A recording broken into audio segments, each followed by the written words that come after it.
Sorry I'm late. I needed to take an animal over to the RVL. Oh no, it's terrible when you lose an animal. Aye, but it's just part and parcel of it. Sometimes they're just one-off things. Most times you'll know what the problem is. Or the vet could tell you. This was very sudden. Neither the vet nor I knew what caused it, so it's no harm getting it checked out at the RVL.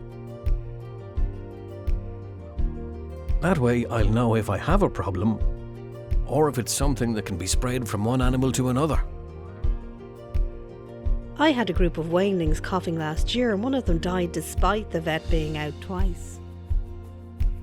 The vet was very anxious to find out what was causing it, as I was myself.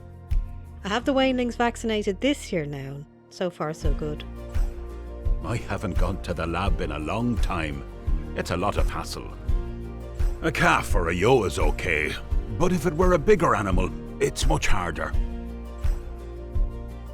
It's the difficulty of loading them into a trailer, and the lab is far away. I also heard that they can't always find an explanation for the death. I would have to take time off to drive it over there, and the time to get back. You're right, Seamus. It all takes up time, especially when you're very busy in the springtime.